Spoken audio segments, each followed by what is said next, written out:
আসসালামু আলাইকুম প্রিয় ফুটবল ফ্যান্স। বাংলাদেশের বিশ্বসেরা কোচ হেভিয়ার কাবেরো প্রতিবারই স্কোয়াড ঘোষণা করেন এবং ব্যাপকভাবে সমালোচিত হন।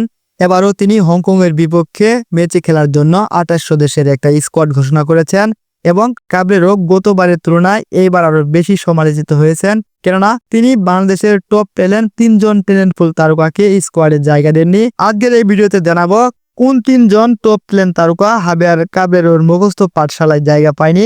এটা নিয়ে বিস্তারিত আলোচনা করব এবং আলোচনা করব বাংলাদেশের ফুটবল প্রেমী এবং ফুটবল বিশ্লেষকরা কেন কোচ কাবেরো দেখে আঙুল তুলে কথা বলছেন, এই বিষয়গুলো তুলে ধরার চেষ্টা করব।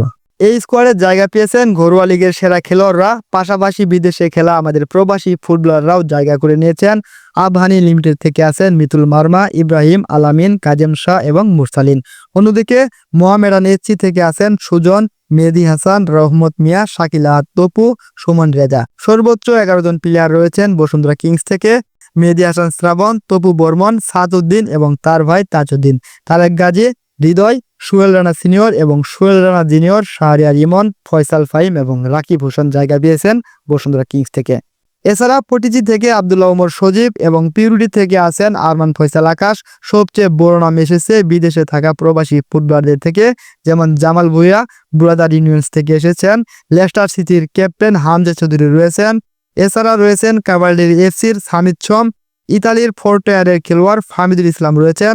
তাছাড়া আমাদের ৫০ জনের ট্রায়ালের একমাত্র ফসল জান আহমেদ রয়েছেন আমাদের এই স্কোয়াডে। তবে এই স্কোয়াডে নাম করা এবং টপ ট্যালেন্ট প্লেয়াররা জায়গা পেলেও জায়গা পায়নি আমাদের ৩ জন শীর্ষ তারকা, যেমন কিওয়া মিচেল, ফারহান আলী ওয়াহিদ এবং জিয়ান হাকিম।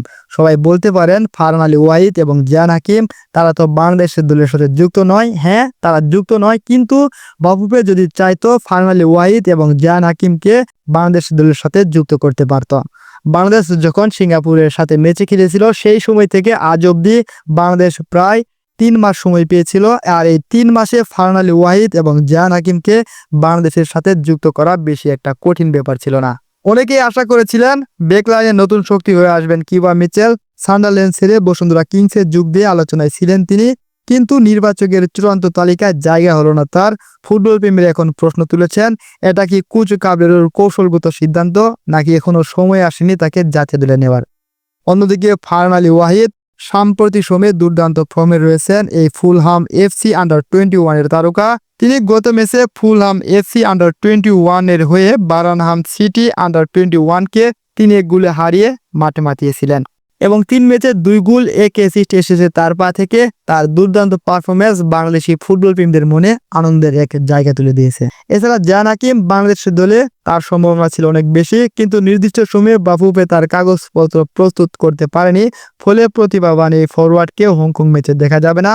জিয়ান হাকিম, যে কিনা একজন প্রপার নাম্বার 9, ডিবক্সের ভিতরে ঝড় তুলতে পারেন, তার সামনে বল আসলে তিনি গোলে কনভার্ট করতে পারেন। তার ডিবলিং, তার পাসিং, তার long pass, short pass, accuracy এবং ম্যাচের রেট সবকিছুই ভালো ছিল।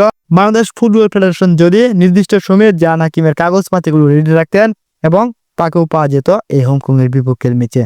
সব মিলিয়ে এই ৩ প্রতিভাবান তারকাকে বাইরে রেখে কোচ কাবেরো যে সিদ্ধান্ত নিয়েছেন তা নিয়ে সমালোচনা চলছে ভক্তদের মধ্যে।